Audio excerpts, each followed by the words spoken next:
అందరికీ నమస్కారం. నిధి ఈ నవలని వెంకటేష్ గారు రాశారు. చదువుతున్నది దేవి.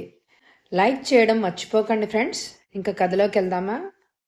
పోనీ నక్సలైట్ల పేరు చెప్పి పేల్చేస్తే వాళ్ళు ఇలాంటి వాటి జోలికి ఎప్పుడూ రారు. పైగా గోదావరి జిల్లాల్లో వాళ్ళ కార్యకలాపాలు చాలా తక్కువ. నక్సలైట్ల టెర్రరిస్టుల పేర్లు వాడుకుంటే పోలీసుల జోక్యం ఉంటుంది. మన యాక్టివిటీస్ దెబ్బతింటాయి. ఆలోచనలతో బుర్ర వేడెక్కిపోయింది బంగారప్పకి. మంచం కింద నుంచి బాటిల్ తీశాడు. కుమారస్వామి గ్లాసులు సర్దాడు. మందు తాగుతూ ఇద్దరూ ఆలోచనలో పడిపోయారు. ఆలోచనలు ఎంతకీ తెగడం లేదు. ఈలోగా సర్పంచ్ వచ్చి వాళ్లతో చేరడంతో మాట్లాడుకోవడం కూడా వీలు పడలేదు. ముగ్గురు మందు తాగుతూ కాలం గడిపేశారు. సర్పంచ్ వెళ్ళిపోయాక నెమ్మదిగా మత్తులోంచి నిద్రలోకి జారిపోయారు ఇద్దరు.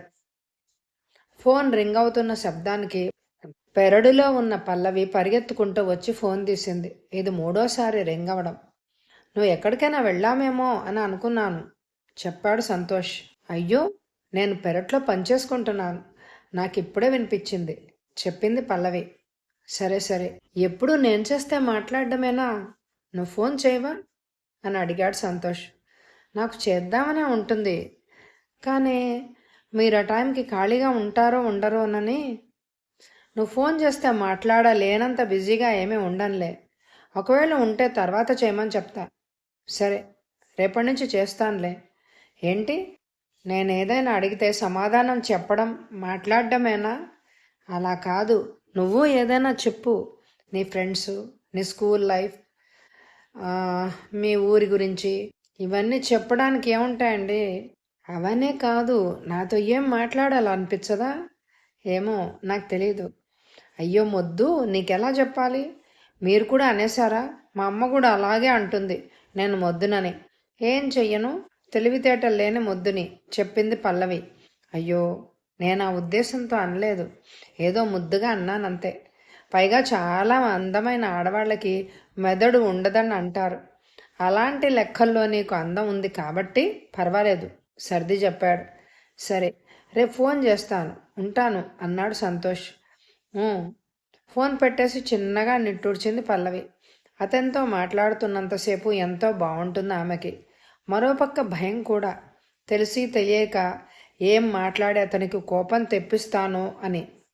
కానీ తన విషయంలో అతనికి కోపం రాదని మనసులో ఎక్కడో లోపల నమ్మకంగా ఉంటుంది.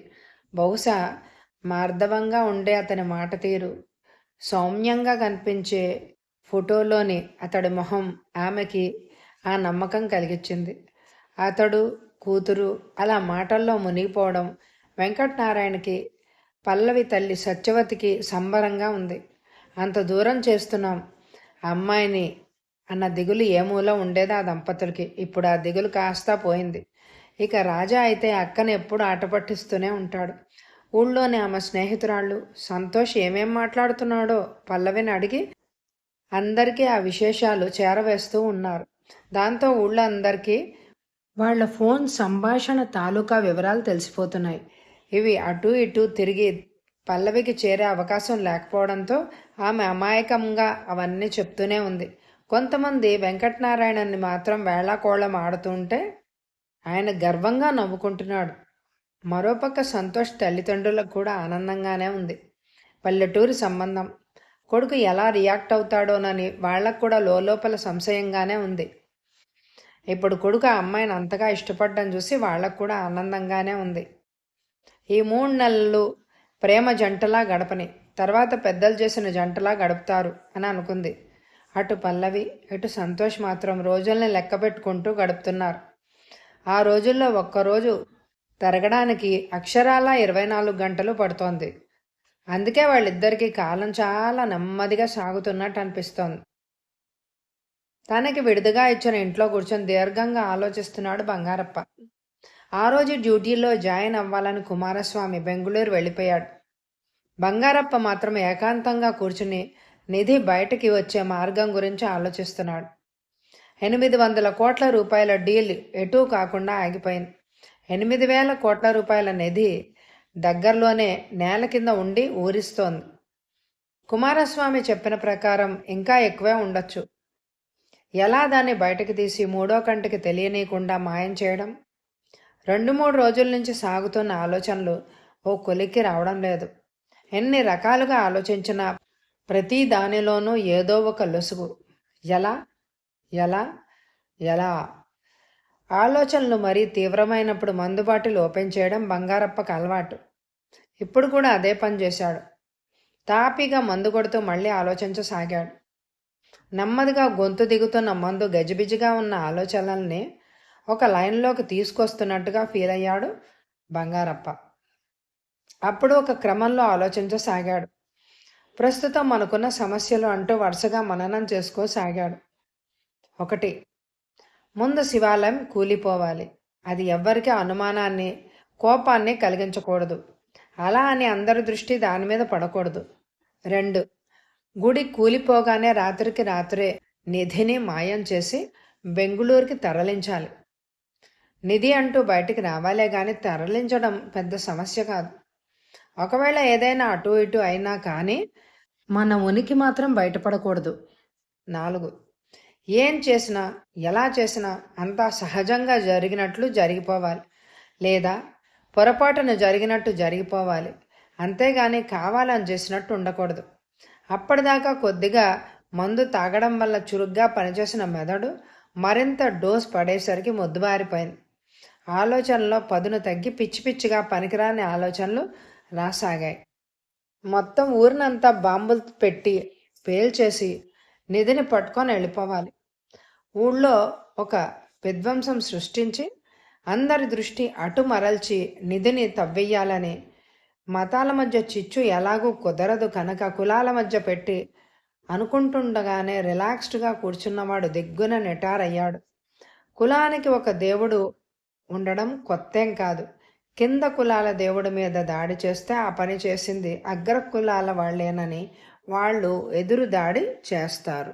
ఒకవేళ వాళ్ళు చేయపోయినా తన మనుషులతోనే తనే చేయిస్తాడు. వాళ్లలో వాళ్ళు కొట్టుకు చస్తూ ఉంటే ఆ హడావిడిలో తను నిధిని పట్టుకొని పారిపోతాడు. ఆ ఆలోచన రాగానే అతని పెదవుల మీద చిరునవ్వు వెలిసింది. ఎవరు వెలకట్టలేని నిధి నాదే అని అనుకున్నాడు. తర్వాత నిధిని గురించి పిచ్చి పిచ్చిగా కలలు కంటూ పిచ్చి మాటలు పలుకుతూ మంచం మీద అడ్డదిడ్డంగా దొర్లుతూ కలత నిద్రపోయాడు బంగారప్ప. పొద్దున్నే సెల్ ఫోన్ మోగుతున్న శబ్దానికి మెలకు వచ్చింది బంగారప్పకి. తలంతా బరువుగా ఉంది. హ్యాంగ్ ఓవర్ కాబోలు అనుకుంటూ ఫోన్ తీశాడు. ఏంటి బంగారప్ప, రాత్రి డోస్ బాగా ఎక్కువైందా అడిగాడు కుమారస్వామి నవ్వుతూ. అవును, నీకెలా తెలుసు ఆశ్చర్యంగా అడిగాడు. రాత్రి నువ్వే ఫోన్ చేశావు. కులాల మధ్య చిచ్చులు పుచ్చులు అంటూ పిచ్చి పిచ్చిగా మాట్లాడావు. మందులో కాదు, ఇప్పుడు కూడా అదే అంటున్నాను. ఇంకా నయం, నాతో చెప్పకుండా ప్లాన్ చేశావు కాదు. నువ్వన్నట్టు చేస్తే ఎవరైనా పాడుపడ్డ గుడి జోలికి ఎందుకు వెళ్తారు? ప్రస్తుతం పూజలు పునస్కారాలు నడుస్తున్న గుడి జోలికి వస్తారు కానీ మందులో ఉండడం వల్ల లాజిక్ మిస్ అయ్యావు బంగారప్ప. షిట్ విసుక్కున్నాడు బంగారప్ప. ఇలాంటి వ్యాపారం మొదలుపెట్టాక దేని గురించి ఎంతలా ఆలోచించి బుర్ర పాడు చేసుకోలేదు. అన్నీ వదిలి ఇలాంటి పల్లెటూళ్ళలో ఉండడం కూడా చిరాకు కలిగిస్తోంది. ఎంత భారీ సంపద గురించి కూడా నన్నెవరూ ప్రయత్నించలేదు కదా. ఆ విషయం కూడా గుర్తుంచుకో. నువ్వే అలా డీలా పడిపోతే బహుశా ఇంకెవరు ఆ నిధిని బయటకు తీసుకురాలేరేమో. మరో 100 ఏళ్ళు గడిచాక అది కూలిపోతే ఎవరికో దొరకాలే తప్ప నో నో, నిధిని వదిలే ప్రసక్తే లేదు. నాకు బాగా హ్యాంగ్ ఓవర్గా ఉంది. ఆ చిరాకులోనే ఇలాంటి పనులు మాటలు వస్తున్నాయి. ఇక ఉంటాను. ఓ 2 పెగ్గులు తీసుకుంటే గాని కుదుట పడడం లేదు అన్నాడు బంగారప్ప. నాకు తెలుసు Bangarappa, vulture is a patient bird. Bangarappa కూడా అంతే. సరే ఉంటాను. అలాగే. ఫోన్ కట్ చేసి గబగబా బాటిల్ తీసి గ్లాసులో పోసుకుని నీళ్లు కలిపి తాగేశాడు. 10 నిమిషాలకి మనసు శరీరం శాంతించాయి. మళ్ళీ స్థిమితంగా ఆలోచించడం ప్రారంభించాడు. నిధిని గురించిన శాసనం రాయించినవాడు అది ఏ పునాదిలో ఉంచాడో రాయించలేదు. అంత వివరంగా రాస్తే ఎవరైనా దొంగిలిస్తారేమోనన్న భయం కావచ్చు. పైగా ఇన్ని 100 సంవత్సరాల నుంచి ఆ శాసనాన్ని ఎవరూ చదవలేదా అంటే అనుమానమే. ఆ నిధి ఆ పునాదుల కింద ఉన్నది కూడా అనుమానమే. కానీ ఒక్కసారి ప్రయత్నిస్తే తప్పు లేదు. అంతులేని సంపదని సొంతం చేసుకోవడానికి ఆ మాత్రం డబ్బుని, సమయాన్ని, ఓపికని పెట్టుబడిగా పెట్టినా పర్వాలేదు. ఎప్పటిలా సర్పంచ్ కాఫీ టిఫిన్లు పంపించాడు. టిఫిన్ చేస్తూ ఎప్పుడు ఏదీ చేయకుండా ఇక్కడే ఉంటే ఈ సర్పంచ్కి కూడా అనుమానం రావచ్చు. అందుకే తను అన్నమాట ప్రకారం కాలేజీ పనులు మొదలు పెట్టించాలి. అంతా నిధిని ఇచ్చిన ఊరికి ఏదో ఒకటి మేలు చేయాలి కదా, అది కూడా మంచిదే అనుకున్నాడు బంగారప్ప. ఆ రోజు సర్పంచ్ని పిలిచి ఏర్పాట్లు చేసుకోమని చెప్పాడు. తాను చేసేది గుప్త దానమని, తన పేరు బయటికి రావడం ఇష్టం లేదని, ఎవరో అజ్ఞాత వ్యక్తి సహాయమని చెప్పమని కొంత డబ్బిచ్చాడు. మిగతాది అంచెలంచెలుగా ఇస్తాను అని చెప్పాడు. సర్పంచ్ ఆ పనుల్లో బిజీగా ఉంటే బంగారప్ప మాత్రం తన పనిలో బిజీగా ఉండిపోయాడు. యవ్వనంలో ఉన్న స్త్రీ పురుషుల మధ్య సంభాషణ ఎప్పుడూ ఒకే రకంగా ఉండదు. కాలం గడిచే కొద్దీ, మానసికంగా ఒకరికొకరు దగ్గరయ్యే కొద్దీ సంభాషణలో మార్పు వచ్చి నెమ్మదిగా శృంగారం వైపు మళ్ళుతుంది. అది అత్యంత సహజమైన పరిణామం. సంతోష్ పల్లవీల విషయంలో కూడా అదే జరిగింది. కాకపోతే సంతోష్ వైపు నుంచి ప్రారంభమైంది అది. మాట్లాడుతూ మాట్లాడుతూ సంతోష్, నీతో ఒక విషయం చెప్తే ఏమీ అనుకోవు కదా అన్నాడు. చెప్పండి అంది. అది అది ఏం లేదులే, తర్వాత చెప్తాను, ఇప్పుడు బాగోదు అన్నాడు. పర్వాలేదు చెప్పండి, ఏమీ అనుకోనులే. ఆహా, అలాగని కాదు, ఇప్పుడొద్దు, తర్వాత చెప్తాను. పర్వాలేదండి చెప్పండి. ఎందుకంత మొహమాటం? మొహమాటం కాదు, ఎలా చెప్పాలో అర్థం కావడం లేదు అనడంలో ఆమె మరింత బ్రతిమలాడింది. ఆ బ్రతిమలాడడమే ఆమె కొంప ముంచింది. తర్వాత నేను చాలా అదృష్టవంతుణ్ణి నెమ్మదిగా అన్నాడు. ఇది చెప్పడానికి ఇంత హడావుడి చేశారు? ఎందుకు అదృష్టవంతుణ్ణో అడుగు మరి. ఎందుకంత హడావుడి చేశానో అర్థమవుతుంది. ఎందుకు? అతడు చెప్పాడు. ఛీ అంది గట్టిగా. అవన్నీ ఎప్పుడు చూశారు మీరు? ఎవరు చూడకుండా దాచేలా ఉన్నాయా ఏమిటి? చా చా చా, ఎలా మాట్లాడుతున్నారండి ఇవన్నీ? అందుకే తర్వాత చెప్తాను అన్నారు. నువ్వు బలవంతం చేసావు, బొంగమూతి పెట్టినట్టు అన్నాడు. ఆమెకి ఇష్టంగానే ఉంది ఆ సంభాషణ. మగాడు, అందులోనూ నచ్చినవాడు మెచ్చినప్పుడు, కాకపోతే ఈ ఎత్తుపల్లాలకి ఇంకెప్పుడు సార్థకత? ఏదో అనాలని అలా అంది అంతే. అలా మాట్లాడకపోవడం చూసి ఆమె ఇబ్బంది పడుతోంది అని అనుకున్నాడు సంతోష్. అందుకే తర్వాత చెప్తానులే అని ఫోన్ కట్ చేశాడు. ఒంట్లోంచి వేడి తన్నుకు రావడం తెలుస్తోంది పల్లవికి. రౌడీ పిల్లాడా అనుకుంది ముద్దుగా. మర్నాడు ఫోన్ చేసినప్పుడు అతను పదే పదే అడిగాడు, నిన్న అలా మాట్లాడుతుంటే ఏమనుకున్నావో అని. 10 సార్లు అడిగించుకుని పావుగంట సేపు బ్రతిమలాడించుకొని ఆ తర్వాత చెప్పింది పల్లవి, రౌడీ పిల్లాడా అని. అతను నవ్వుకోవడము ఆమెకి అర్థమైంది. వెంటనే నాకు మెసేజ్ చేయకపోయావా అంటూ చప్పున ఆగి, అవును, నీకు మెసేజ్ చేయడం వచ్చా అని అడిగాడు. రాదు అని చెప్పింది పల్లవి. సరే, నేను చెప్తాను, కానీ జాగ్రత్తగా విని నేర్చుకో. మాటల్లో చెప్పలేని భావాలు ఎస్ఎంఎస్ల రూపంలో చెప్పొచ్చు, మెసేజ్ల రూపంలో అయితే ఇంకా ఎక్కువసేపు ఏ పనికి ఆటంకం లేకుండా మాట్లాడుకోవచ్చు. పైగా మనకి మెసేజ్లకి ఖర్చు కూడా తక్కువ, 1 పైసా అవుతుంది ఒక మెసేజ్కి, చెప్పాడు సంతోష్. చెప్పండి అంది ఉత్సాహంగా. సెల్ ఫోన్ స్క్రీన్ మీద బటన్ మీద ఇంగ్లీష్ అక్షరాలు ఉంటాయి, గమనించావా? వాటితోనే మెసేజ్ తయారు చేసేది. అలాగా, ఎలాగో చెప్పండి అంది. ముందుగా మెనూలోకి వెళ్తే మొదటే వస్తుంది కదా మెసేజ్ అని.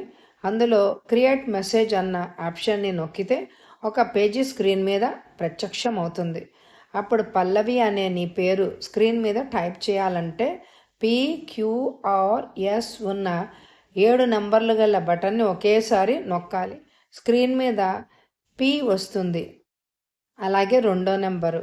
ఇలా చేస్తే నువ్వు ఏం రాయదలుచుకున్నావో అది నేను చెప్పినట్టు టైప్ చేసి మెసేజ్ తయారైన తర్వాత పంపించాలి. తెలిసిందా? అర్థమైందా? సింపుల్గా చెప్పింది పల్లవి. చేసిన పొరపాటు ఏమిటో అప్పుడు అర్థమైంది సంతోష్కి. 2 అంకెలు గల నంబర్ మీద ఏ ఏ అక్షరాలు కనిపిస్తున్నాయి అని అడిగాడు. చూసి చెప్పింది పల్లవి. ABC. ఇప్పుడు ఏ కావాలంటే ఒకసారి, బి కావాలంటే 2 సార్లు, సి కావాలంటే 3 సార్లు ఆ బటన్ని నొక్కాలి అన్నమాట. ఓహో! సరే, కాసేపు ప్రయత్నించు, నేను మళ్ళీ ఫోన్ చేస్తాను. అతను ఫోన్ కట్ చేశాక ప్రయత్నాలు ప్రారంభించింది పల్లవి. వింటున్నప్పుడు కష్టంగా ఉంది, కానీ ఒకసారి ట్రై చేశాక బాగా సులువు అనిపించింది. అతను ఎప్పుడు చేస్తాడా అని ఎదురు చూస్తూ కూర్చుంది. పావుగంట తర్వాత చేశాడు. సంతోషంగా చెప్పింది పల్లవి. నాకు మెసేజ్ చేయడం వచ్చేసింది అని. గుడ్. ఎస్ఎంఎస్ లాంగ్వేజ్ వెరైటీగా ఉంటుంది. ఇప్పుడు నేను అని రాయాలనుకో, NENU టైప్ చేస్తామన్నమాట. అలా అనుకున్న మ్యాటరు టైప్ చేశాక ఆప్షన్లో సెండ్ అన్న పదం మీద ప్రెస్ చేయాలి. తర్వాత నంబర్ టైప్ చేసి ఓకే బటన్ నొక్కాలి. దాంతో మెసేజ్ బయలుదేరి నాకు అందుతుంది. అదన్నమాట. అలాగే నీకు వచ్చిన మెసేజ్ చదవాలంటే ఇన్బాక్స్ ఓపెన్ చేసి చూడాలన్నమాట. ఓకే, అర్థం కావడం లేదు, కానీ నెమ్మదిగా నేర్చుకుంటానులేండి అంది. కానీ నెమ్మదిగా కాకుండా వేగంగా నేర్చుకుంది ఆమె. తీరా నేర్చుకున్నాక అతడి అల్లరిని భరించలేకపోతోంది. ఎక్కడెక్కడ మెసేజ్లన్నీ ఏరి తుఫానులాగా పంపిస్తున్నాడు. ఆమెకి అర్థమైనంత వరకు అవి ఆడపిల్లలు వినేవి చదివేవి కావు. కానీ అతడు మాత్రం వరదలాగా పంపిస్తూనే ఉన్నాడు. చదువుతున్నంతసేపు ఆమె బుగ్గలు ఎరుపెక్కుతూనే ఉన్నాయి. వరుసగా 2 రోజుల నుంచి ఎడతెరిపి లేకుండా బంగారప్ప కొత్త ఆలోచన మీద ఉన్నాడు. పాడుపడిన గుడిని అసాంఘిక కార్యకలాపాలకి అడ్డాగా మార్చి, కొన్నాళ్ళు గడిచిన తర్వాత బాంబులు పేల్చి, అది అసాంఘిక శక్తుల పనిగా వాళ్ళు గుడి ఆవరణలోనే బాంబులు తయారు చేస్తున్నట్టు ప్రచారం చేసి గుడిని కూల్చి నిధిని బయటకు తీయాలి అనేదే అతని ఆలోచన.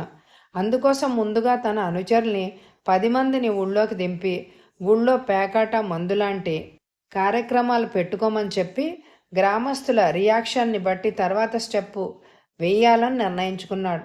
తీరా కుమారస్వామికి చెప్తే అంతా బాగానే ఉంది, కానీ గుళ్ళో బాంబులు అంటూ పేలితే పోలీసులు ఎంటర్ అవుతారు కదా, ఆలోచించు అన్నాడు. అవును, ఎంటర్ అవుతారు, కానీ బాంబులు చేసిన మనుషులు ఎవరు అక్కడ కనిపించరు.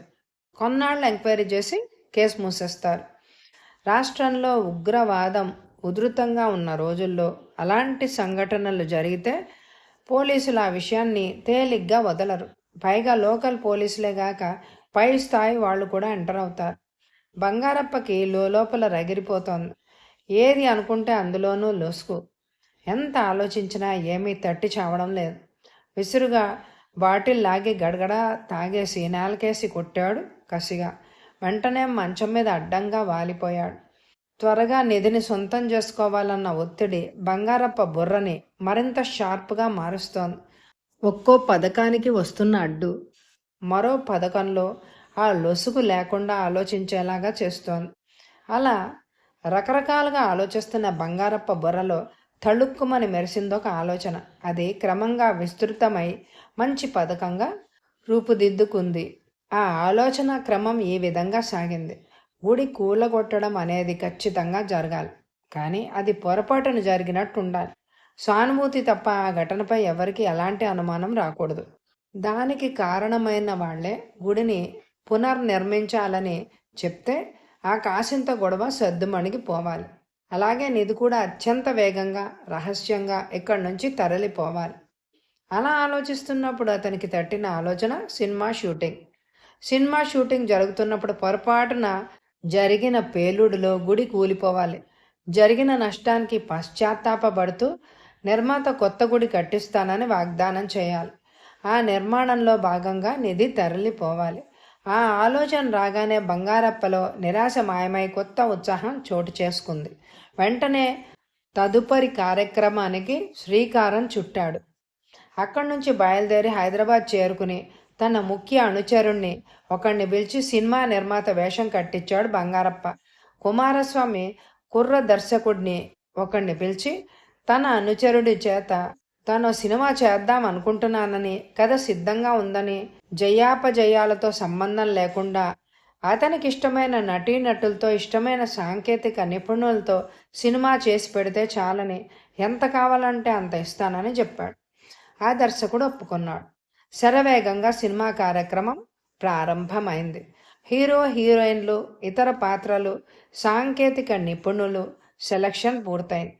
గోదావరి ఒడ్డున అందమైన పరిసరాలు గల రామాపురంలో సినిమా ప్రారంభించి మిగతా ప్రదేశాల్లో కొన్ని సన్నివేశాలు తీసి పతాక సన్నివేశం మాత్రం తిరిగి అదే గ్రామంలో తీసేటట్టు షెడ్యూల్ ఖరారు అయింది. వచ్చే ఎపిసోడ్లో ఆ షూటింగ్ నెపంతో వాళ్ళు నిధిని బయటకి తీయగలుగుతారా లేదా మరి తెలుసుకోవాలనుకుంటే కొత్త ఎపిసోడ్లో కలుసుకుందాం. ఈ ఎపిసోడ్ మీకు నచ్చిందో లేదో కామెంట్ ద్వారా నాకు తెలియచేయండి. అలాగే లైక్ చేయండి. Thank you very much my dear friends.